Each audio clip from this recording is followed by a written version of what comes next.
बिस्मिल्लाहिर्रहमानिर्रहीम educational channel के मुअज़्ज़ज़ सामईन, आज हम आपको बताएंगे कुत्ते और शैतान में ऐसा क्या ताल्लुक है जिसके सबब इस्लाम कुत्ते को घर में पालने से मना करता है।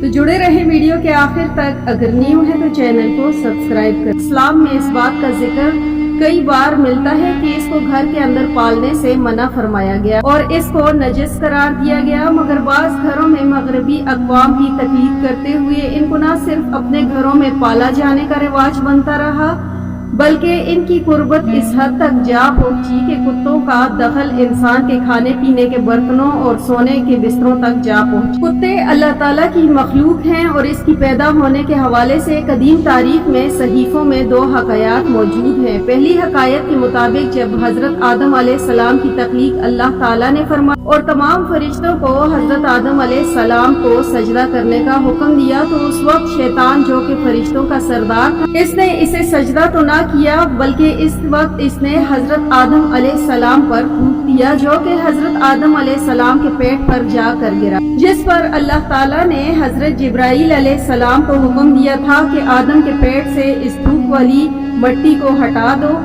इस मट्टी के हटने से आदम अलैहिस्सलाम के पेट में एक सुराख बन गया, जो कि आज भी नाव की सूरत में हर इंसान के पेट पर मौजूद है। इसके बाद इस पेट वाली मट्टी से कुत्ते को बनाया गया।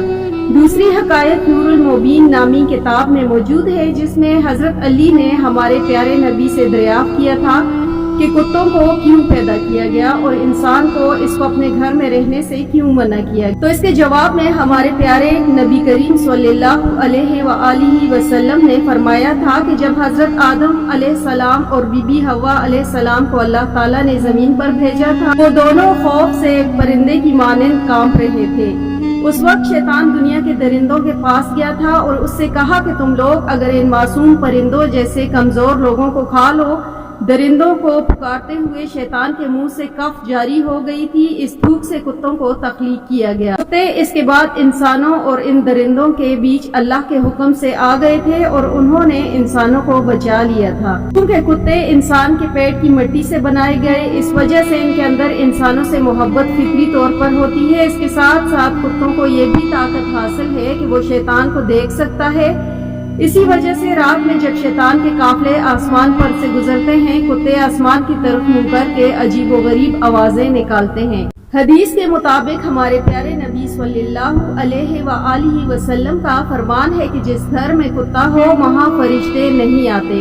इस हवाले से जदीद साइंस तहकीक के मुताबिक जर्मन स्कॉलर वुलर का ये कहना है कि कुत्तों के अंदर ऐसे नजर न आने वाले जरासीम पाए जाते हैं जो कि बराह रास्त इंसान के फेफड़ों, तिली और सर को मुतासर करते हैं और इसके सबब इंसान की जिल्द पर ऐसे फोड़े बन जाते हैं जो नाकाबिले इलाज होते हैं और तब्दील होकर नासूर की शक्ल इख्तियार कर लेते हैं। इसी वजह से हदीस नबवी है कि जिस बर्तन में कोई कुत्ता मुंह डाले इसको 7 मरतबा धो और जिसमें से एक दफा मिट्टी से धोना चाहिए।